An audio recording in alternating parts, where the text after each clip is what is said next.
Hi, and welcome to Extraordinary Pursuits, a podcast from BIP Ventures. I'm your host, Rochelle Kuramoto. Join me each week for masterclasses and conversations about the skills and experiences that matter most to startups in the innovation economy. You will hear from subject matter experts and founders. We're here to inspire, inform, and occasionally even entertain you. Let's get started. On today's episode, we have Sophie Devonshire, the CEO of the Marketing Society, which is a global network of marketing leaders. She is also the author of the best-selling award-winning book, Superfast, Lead at Speed. Sophie is an experienced business leader and entrepreneur. She has experienced firsthand the thrill of starting up, scaling up, setting a pace, and building velocity. And in this conversation, she clarifies how leaders can equip themselves to succeed in a fast-paced environment, how to sustain a high-functioning team of individuals, and the best ways to grow up without slowing up. This is a conversation for anyone who is trying to accelerate with purpose and direction. Let's get started.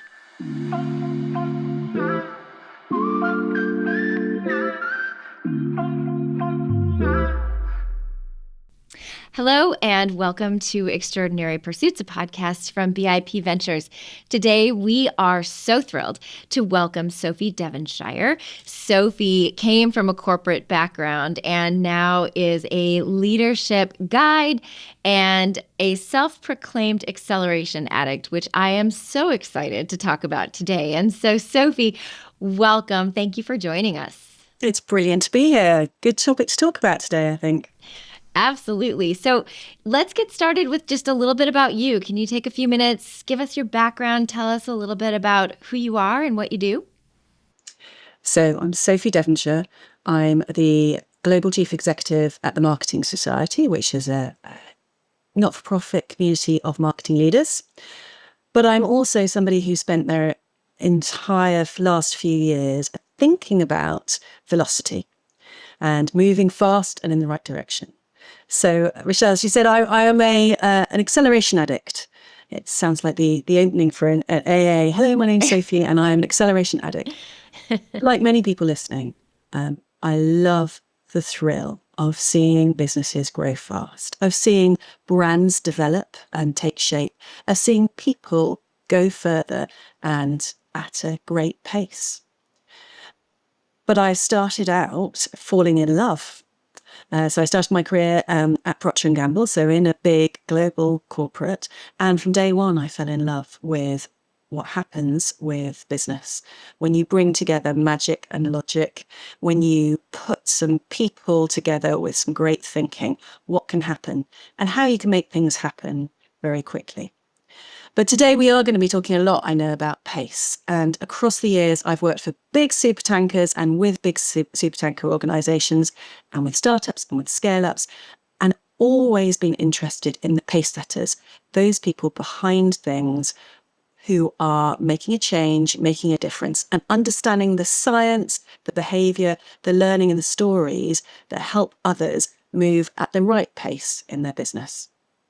Amazing.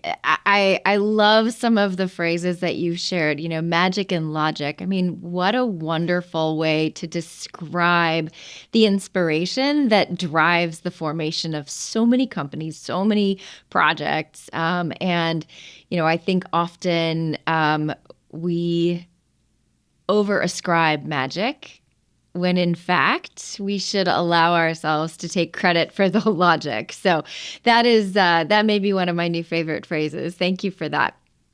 And I love the idea of velocity because, the idea of acceleration, and I think in the startup world, we talk a lot about acceleration. Like, how can you go faster? How can you get to the next result quickly? But the difference between that and velocity with direction and purpose, I think is a really, really interesting and important point. So thank you for, bringing that up. Can you tell us a bit about how your book, Superfast, Lead at Speed, came about? I found myself talking to an awful lot of organizations where the people leading them were incredibly excited about the moment at which we find ourselves right now. For the last decade, really, we've been in a fantastic position when it comes to making business move. We've got data, we've got understanding, and we've got tech and tools, which means you can make things happen super fast. And that's exciting. And it's also exhausting for many people. And the conversations I was having with C-suite leaders, whatever size or stage of business they were at, was very often Sophie, this is brilliant. These things are happening. The potential's there. I'm excited about what we can do. I want to go fast, but my organization, my team, the industry, it's moving at a snail's pace. What do we do about that? But then at the same time, and this has certainly exacerbated over the last few years, even the most relentlessly ambitious were also aware that there is the always-on culture, the continual pressure of it all, which meant that sometimes that relentless, moving super fast, the speed was either dangerous for strategic thinking or was just exhausting. So what I wanted to do was understand how different leaders that I respected and that were doing interesting things were dealing with this question of pace and an understanding of velocity, which very simply is speed in a given direction. So if you're a leader, high velocity leadership is the focus for you. And I decided to speak to all these people because there's definitely a shortcut and accelerator in learning from the stories of other people. It's what this podcast does.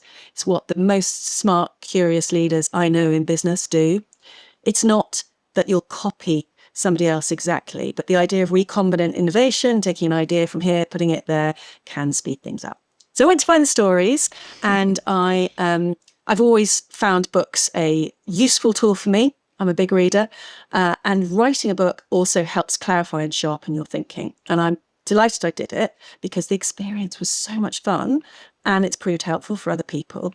So what I did was speak to 100 different leaders around the world, different stages of organizations, from big corporate organizations to, very successful, vertiginous growth startups. And I spoke to people like the head of the Joint Intelligence Committee for Counterterrorism Unit. So if you think you have problems with your startup, with your scale up, try saving the world from terrorism and doing that at pace.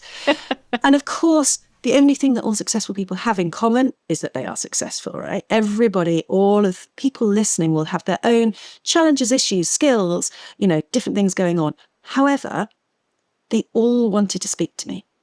And they all understood that this is important to talk about because we operate in a world where there is a need for speed, a perceived need for speed from the hot breath of a shareholder or an investor, your boss or your employees, but mainly for the people listening, it was the pressure from ourselves to go faster. And by bringing together some of the things that people had, some of the techniques they'd use, the tips, the stories of how people could deliver effectively, but also enjoy it along the way, we've come up with a bit of a framework, some ideas and some thoughts, which can help spark reflective thinking for the individuals involved. Because all of this is about the leader, the pace setter, the person who starts this. But part of the challenge of that is everything is then on your shoulders and the responsibility of it all can be hard. So learning from the stories of others can help. So I wrote the book, shared the stories, and I've been speaking and talking and advising about it since then. Wow, I love, I love a lot of what you've said there. And in particular, I'm a big fan of, learned knowledge over earned knowledge. I think both have a place, but, when you have someone who is generous enough to put their earned knowledge into a book so that you can more effectively and more efficiently learn the knowledge from them instead of having to make all of the mistakes yourself, that's a real gift to the world. So, thank you for that. And I also want to just highlight a point that you made about, something we'll talk about, which is overwhelm. And, just recognizing that that can be a piece of this. So let's, jump into a discussion about, some of the best ways for founders, especially founders who have taken on capital. They are accountable to many people. That they are in a competitive landscape where, they're trying to run faster than, the others in their space because, they're, like you said, most creation is iterative.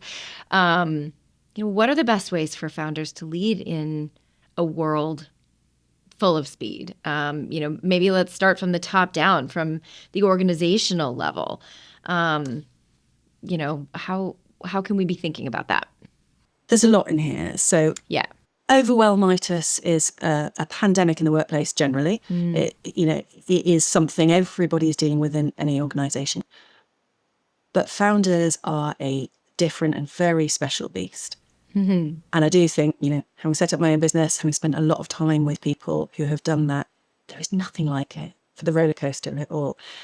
And other people will not understand or get what it feels like to be the founder. So there's definitely the first point here, which is to make sure that there are people in your tribe, in your network, in your personal boardroom who get it. Yeah. Because it is a very important but very unique experience. And we can talk about the organisation and helping everybody love their work and do their best work as part of it. But if we start with the founder, we start with somebody who is a leader, a change maker, a pace setter, somebody who wants to do something different. The pressure and the pace is important to deal with. But leadership is an iterative process in the same way as business is. So allowing yourself the opportunity to keep learning about yourself as you go is also a gift. It's a very important and satisfying thing. Trying to make space and time to reflect on your growth and your growth mindset as an individual has really helped so many founders and leaders of successful businesses I know. So if you're a machine, you'd figure out how you work. So making sure you spend time understanding how you work at your best, that's self-knowledge. A lot of people use coaches to do that, at least mentors or sounding boards or friends, but making time in amongst the busyness to build in, and we'll talk a lot about the idea of pauses in a super fast world. One of the first pauses is to make sure there's time working out how you work, the real basics.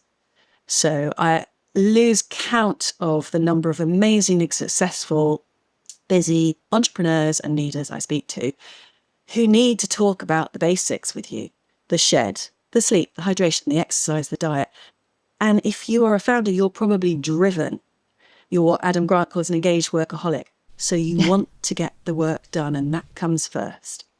But the science, you know it, you've read it, you've heard it, everybody's preached at you. How do you make that easy? Because that will help. And tracking it and correlating it, smart people, science people, understanding how you work at your best is helpful. And it's the basics that are physical basics. But more than that, that understanding of true energy management. The Paul Polman, the global CEO of Unilever until recently, one of the calmest people I've ever known and worked with and spent time with, despite constantly being about to be taken over, being criticised by everybody, having a lot going on in his life. And it's because he got to that point in time where he really understood time management, which we all try and do, squeezing every drop out of every day, is a waste of time. Energy management, working out what gives you the energy, the thrill, the excitement, the positivity to get you going, mentally, spiritually, emotionally, and physically. Working on that to know when you're at your best in the day, whether that's your chrono rhythms, to work out, what you need to put into your diary to make sure there is energy in there. These small things give you the energy to cope with what is overwhelming. And, it is always going to be an overwhelming list, particularly for a founder or for anybody who wants to do more. Oliver Burkeman in 4,000 Weeks talks about your to-do list being a menu. You've got to choose what's on it and choose what the priority is.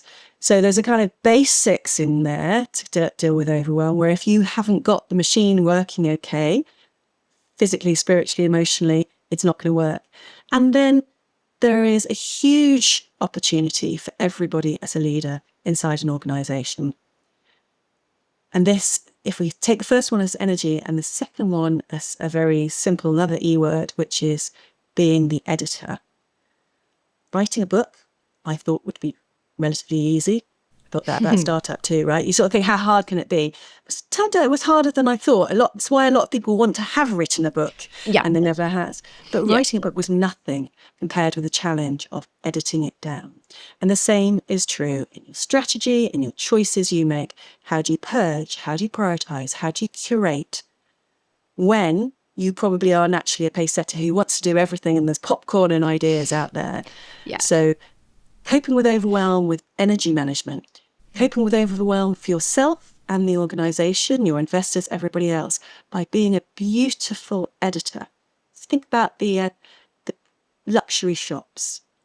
Focus there is on just those few things when you can only see a few of them, how much more you respect and admire those, finding ways to get to that. I remember when Mark Parker went back into Nike, when it was struggling a little bit, and looked at the hundreds of projects that they were doing and absolutely cut them down to the core. So he went from 323 projects to the being 50, and talked about the ability to edit and then amplify, Yeah. and the importance of that. So overwhelm can be dealt with. There's logic in it, there's magic in it, but there's definitely the logic of the energy management for you and your teams. And we can talk about that in great detail. It's worth it. And then the editing. What are you cutting out? What are you not doing? Warren Buffett's successful people tend to say no to everything. Being an editor is an important role for a founder, a leader, a pace setter who wants to go further. Cutting out and curating and prioritizing helps everybody, including you. Yeah. Yeah. I think it's amazing. We're seeing this play out in real time, I think right now with Starbucks, the leader, coming in and just editing. I mean, editing back the menu and getting back to, what made them successful in the first place. And I think what I see in that and what I hear in, a lot of what you're talking about is the way that, leaders can stay, keep it between the lines and have that velocity moving in the right direction is to keep in mind the point of what they're doing, the purpose behind, what they're doing and why they're doing it, and trying to clear space, and get rid of the distractions that might derail or create potholes or speed bumps, in the process of that forward motion. Am I hearing you correctly? Yeah, and the space allows you the pace. I mean, understanding that, where are you clearing things out? So, I look back all those years ago when Facebook was not making any money, right? Hard to believe right now, but there was a point in time. And when Sheryl Sandberg came into the organization, what absolutely changed the game was ruthless prioritization. And what she said was, it's so ridiculously obvious, but what we mean is only doing the best of the ideas. And it's incredibly hard because you will have lots of them, but creating that space and prioritizing gives people a structure that's easier for them to navigate around. But as you say, it starts with a purpose. Mm-hmm. It starts with a why. It starts with the filter and the foundation of what do we stand for? What do we want? What's our vision? So there is some thinking that has to be put in place. I was with Julia Gillard last week, who is the ex-Prime Minister of Australia. And even when she was dealing with, talk about overwhelm, being a politician in a misogynistic culture, trying to get a lot of things through, talking to her about resilience, she walked around with her purpose, her government purpose, written on a piece of paper, just to remind you what you're doing, remind you what that focus is. And that helps give you that sense of where you're going, which is absolutely key for velocity. Speed in the given direction. You've given that direction. Remind everybody what that direction is. Yep. Well, that's amazing. And I think that one of the things that's so important to remember is, leaders are models. Leaders are going to, whether they are intending to or not, set the pace for the company. You started out by talking about one of the challenges that you address occasionally, which is that a leader is moving at a velocity that is maybe not in line with others in their context. Can you talk a little bit more about that? If any of us look at some of the leaders who have been doing incredibly well in business, they absolutely have to have tech understanding right now. It's the ultimate accelerator, and understanding the potential of it all and working on that is critical. Yeah. But the strongest ones who build for the long term, who succeed, spend time also working on their human understanding. So being closer to the customer, of course. I'm a marketeer by background and I believe in it, and it's true. It's why so many startups move fast when the founder is solving a problem that they know about, because they can answer questions and make decisions based on the customer. So that human understanding and understanding your customer is an incredible way of doing it. But also understanding your team. And this is much more complicated. I mean, you also need to understand, your investors and everybody else and the relationships. I mean, it's all the business of business is relationships. That's no different, whatever size of your business. You need to slow down to build those relationships in order to have the permission and the support to take risks, to move faster. But that human understanding of your team is really complicated. So conversations across the years with various people from exec teams or founders, of course, the people in your team are not like you. They would not be, they'd be founding businesses. It's a different thing. People want different things out of the workplace. So slowing down to build up a team that is successful. So Anne Bowden, who set up an incredible bank, one of the first banks built up in the UK for years, the Starling Bank, age 50, going into a really different tech-driven world, incredible entrepreneur. She talks about T-shaped people, and being clear that your team is going to be made up of people who are unbalanced. So she wants them to be, balanced slightly differently, because they'll be really good at something and not so good at something else. So building up the team to make that happen. If you're a pace-setting founder, you're probably a starter, not a finisher. So you know that the rigor is needed in your team while you provide the vigor. However, that means that they are different types of people, and all the behavioral profiling and understanding how other people work is also really helpful. And the compassion for the fact that some people may choose to do things in different ways. They may separate work and life more than you do. They may not feel as excited as you do by change, right? There's some very clear psychology about most organizations being resistant to change, whereas the founders will be neophiles and excited about it all. It's a bit of understanding about how your team is made up and what motivates them. So go back to the energy thing again. What sparks energy in somebody who's different to you? A bit of understanding about how that can be played can give you this incredible sense of momentum. I do think it's all about you as a founder, and you have to understand you, but also understand that it's not all about you. You need the team, you need partners for the business, you need people around you in your personal boardroom, and you need a team who are made up of people who are different to you, which is why empathy and also understanding how to structure for speed. It's, this is 21st century leadership, right? We cannot tell people to go faster. You can't scream at them like on a fairground ride to go faster. You have to storytell. Tell, don't storytell. You can't really, although I know there are plenty of examples of people who think this is true, you can't whip people into submission. If you want to get the full potential out of your team, you have to structure for speed rather than just screaming for it. So starting to understand that, and the human understanding as a leader and the iterative process you go to be better and better and better at that, that's an incredible achievement, especially as businesses start to grow up and scale in terms of the number of people involved and how you structure dealing with all those different people. Yeah. So one question that I have as I listen is the role of assessments as people are trying to understand their team members and how they work best, and what motivates them and what intimidates them. Do you advocate for assessments, in terms of, the process of trying to figure this out? Or is it really something that a leader should just be sort of intuitive to and asking questions to really understand how their team is wired, their team members are wired to work best? There's a few options here. There's using test techniques, ways of understanding people, which a lot of people find useful, frameworks to the constant backwards and forwards on whether things like Hogan or Myers-Briggs or whatever works for people. There's always a debate about whether it's, astrology for business or whether it's right. But actually, it sometimes gives people a shortcut to understanding everybody is different. Yep.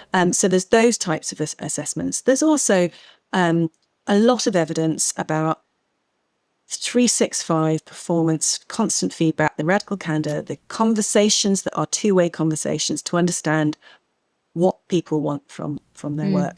Mm-hmm. But I would say, a founder can't do everything, and actually I've seen some really good examples of where bringing in a fantastic head of people to really play that role can make a big difference. However, they are ultimately the vision setters. They'll show where things are. And also, when I talk about pace setting, they can help with sometimes things really need to be fast, but an understanding that, like in high performance sports, you need to rest and recover. You need to build in pauses. You need to give people a sense of, here's where we're going to have a strategic pause to slow down, to think and come together. Here's where we're going to connect. And an understanding there of whatever type of people there are in the business, there will be a cadence to the business that will help. That's still the founder's responsibility. Surrounding yourself with people who can help with understanding other people. But the other thing is the classic listening. Yeah. When you're moving fast, sometimes there isn't time to make sure you're not just talking, but you are hearing what's going on. So what's the pulse that you've set up to understand how your team's doing and how it's performing? Are you getting the most out of it? In the same way as you do with customers. The sort of being at the heart of the people you need to keep happy, as well as the product being there, is often something that people work on and develop and enjoy being part of their growth, I think, as a leader, especially as you move from the, here's let's create something to where are the systems and processes. And there's a fear there if you're a disruptive starter and a startup founder, the bit where other people start coming in and saying, well, we've got to put some process in here, can feel like they're saying, we've got to slow down.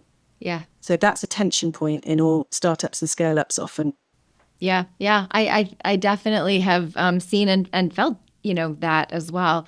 We have a mutual friend, Chris Kisley, and one of the things that she talks about in a podcast with us is, leaders talking with and not talking at their team members. And I think, you really raise that point about listening and, making sure that there is that dialogue, that two-way, and that, leaders are doing as much listening as talking. We've got 2 ears, 1 mouth kind of principle. And it's really good to know that, for startup constrained small companies that are growing fast, you don't have to be investing huge amounts of money into assessments and a CHRO. You need to have conversations. You need to be observant. You need to be listening and empathetic. But I think it's quite challenging to do that because of the busyness of business, right? For sure. So one of the things I've seen a lot of people do very well is just set up the structures and the rituals to do that. The CEO I know who has, lunch once a month with a different member of his organization to make sure he's listening. The dating the boss kind of equivalent of, speed dating and spending time, or opportunities each week to check in and have a family meeting, a team meeting. What are the mechanisms that are in there to make the listening helpful? And the same goes with the business, right? You should be understanding, how are we doing with the customer? What's going on? So it's probably just making sure you're thinking about building inside out as well as out. The insights from outside need to come in, and then you need to build from inside out. But having rituals and frameworks to do that makes it a lot easier, rather than just there's a word with a velleity, which is the weakest form of wish, right? It's like going, I'd quite like to lose weight, but not doing anything about it. Right. So I'd like to be a more listening leader. What does that mean?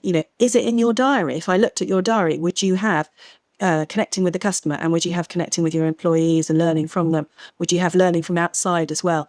There's plenty of really great leaders I've worked with who color code their diary to help with that. They make sure there's exercise in there. They make sure there's connecting with other people to learn from them. That they make sure there's time with their team, their family, whatever needs to be in there. And there's always time for learning. Yeah, it's that menu, right? And making sure that those things are there. No, that's great. And I would imagine it takes a bit of the mental lift off of managing, once all of those things are in place. And, to your point about process. One of the concepts as we're kind of wrapping up that I would like to sort of touch on in your book, you talk about aligning teams' natural operating paces and building a healthy super team. Can you kind of describe what a super team looks like and, what happens when you have achieved that? And this is incredibly important. Patrick Lencioni, who talks a lot about teams, says it's not strategy, it's not finance, it's not technology that's the ultimate competitive advantage. It is teamwork because it's so precious and rare. And if anybody has worked on a super team, they know how good it feels. Google did the data, right? Project Aristotle, the whole is greater than the sum of the parts. Their rework challenge shows very clearly it is not who's on your team that counts. Counterintuitive to everything Google thought, and we see it elsewhere. Of course, you've got to hire right, whatever, but it isn't really. That's not the most important thing. It's how they work together. And that's brilliant because that's within your control as a leader. You can work on the mechanics of how things work together, the structure, the culture. What are the rituals? What are the distinctive conversations you have? Airbnb, I think, is a brilliant example of this. They talk about dead fish and elephants in their candid conversations, right? Making sure that people are having that candor and psychological safety of being able to talk about things. So setting it up so that you understand the ways of working, the wow, as we call it in our organisation, makes all the difference to making that super team work. And that it's not easy. And I think at the moment, the conversations about inclusion are interesting because, of course, it's absolutely the easiest thing in the world to manage an homogenous team. If everybody's the same, it's a lot easier. But we know, we've seen the data, cognitive diversity, different skills, different perspectives makes your business stronger. So you do need to think about how they then work together, making space, again, to connect, to understand each other, to work out how to work at your best. That's where you can build something that's incredible and it's magical and it's effective. And it's not about throwing money at something. It's about taking what you've got, optimizing it, and making it fun and enjoyable, right? We spend 90,000 hours of our one wild and precious life at work on average. Founders will spend a hell of a lot more. We know that's true. How do we take pleasure in seeing that pace and progress? How do we enjoy it? How do we enjoy seeing that the strength of a super team working together at its best? Got to be celebration in there as well of the progress you make. Otherwise, the energy will disappear. And in loving your work as much as you possibly can.